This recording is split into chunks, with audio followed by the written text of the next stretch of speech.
power, biatches. That's right, Accept Your here, supporting the NYCLU, the New York Civil Liberties Union. Sitting here with Celia Keenan-Bolger. You can tell by her hyphenated name, she's a feminist! Now, by the way, she's actually married to John Ellison Connolly, so your name is, wait, it's It would be bad, it would be bad. Let me hear it all. Celia Elizabeth Keenan-Bolger Ellison Connolly. That could be. Now, why did you decide to just keep the Keenan-Bolger?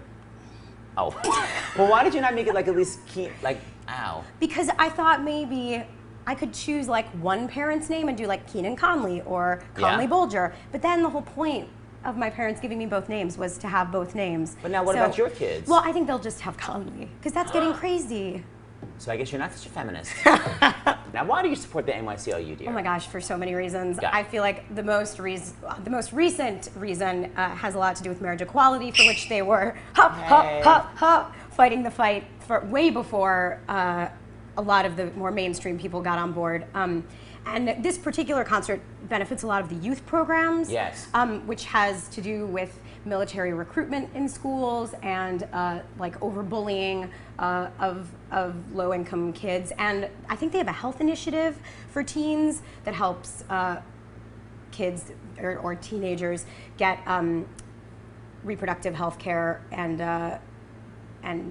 aid for whatever sexual relations they're having, and education, which I feel like is a huge, important part of being a young person and having accessibility to that. Have the knowledge and you make the choice. That's right. Now then, Celia, you rose to fame in Spelling Bee. However, you sang a lyric that gave me a headache. And it was like something Nietzsche, who's the grandfather of Christina Ricci. And I remember like hearing it be like, is that supposed to be true? But it's like before I had Google on my iPhone, so I'm like, I can't even look up if it's true. Wait, what? What's supposed to be true? Oh my God. Just the rhyme. Only the rhyme is true. It was a rhyme for the joke. Mm-hmm. For a very clever wordsmith of a young person. Okay. I don't know if it quite worked. Where she knows who Nietzsche is and Christina Ricci. Was that your subtext here? Okay, did it ever get a larf? It did the entire off-Broadway run. Oh. And then we got to Broadway, and James was like, it was funnier, how you used to do it. And I was like, I know, but I don't know what I was doing.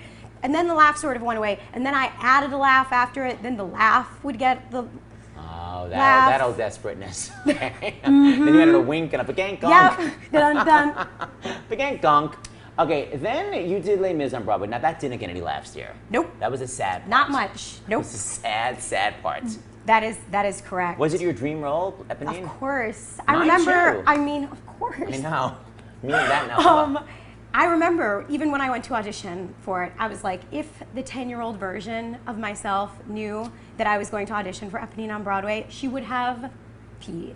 A breakdown. Yeah. And then you got it. Yeah. Was it as much fun doing it as you always thought it was going to be? Yes, more. That show is incredible and really, really fun. And our cast happened to be fun and brave and super talented, and so it was an amazing experience. Go back to Spelling Bee and Christina Ricci. You would always bring up people from the audience, and then they'd always get to a point in the show where they had to be kicked off the stage, right? Mm-hmm. Because there'd be like real people from the audience spelling in the actual Spelling Bee, but there'd become a point of the show where it would have to get hard enough where we could finally get rid of the audience. And what would usually happen is people would see the show, and what we would do intentionally is we would make, I'm giving away the secrets of the Spelling Bee, but show closed here. So if you catch it in Appleton, Wisconsin, this is what's happening.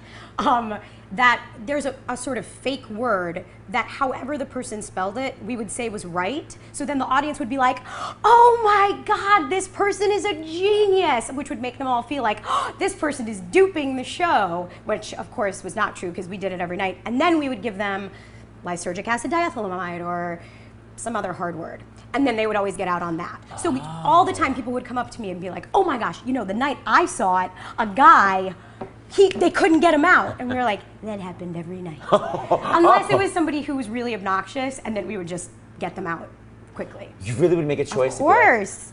We could bring down our whole Broadway show. Seriously, telling, did anyone last way too long?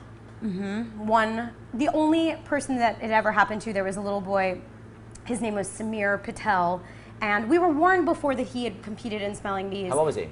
Like 10. Wow. And way more adorable than the 25-year-old wearing overalls and braids. A sports bra. Yeah.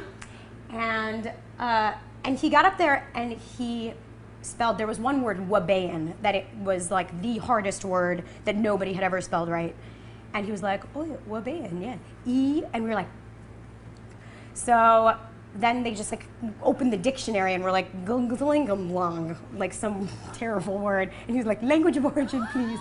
He kept asking for the language of origin. Come on. But then, of course, when he got off, the audience was like, nah, I could give or take the rest of this show. We want Samir back. So that was... And this show promptly closed. Okay, so since there was no recording of Les Mis, I thought we'd do a little on my own for those of you that missed it, and there was no actual recording of it. So this is Siri recreating her Eponine. Hopefully the 10-year-old Celia is watching right now. Yes, truncated.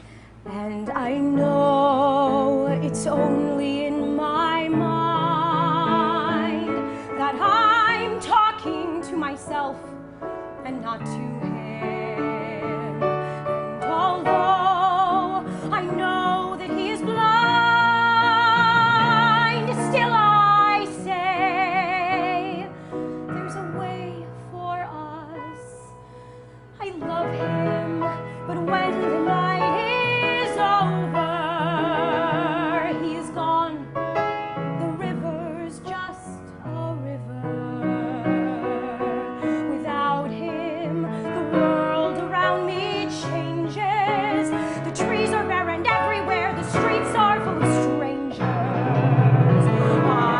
love him, but every day I'm learning. All my life, I've only been pretending. Without me, his world will go on turning. A world that's full of happiness that I have never known.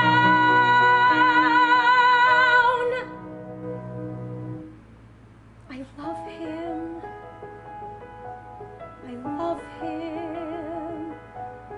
I love him. But only if I'm the grandfather of Christina Ricci. Audience. Bye-bye. Oh.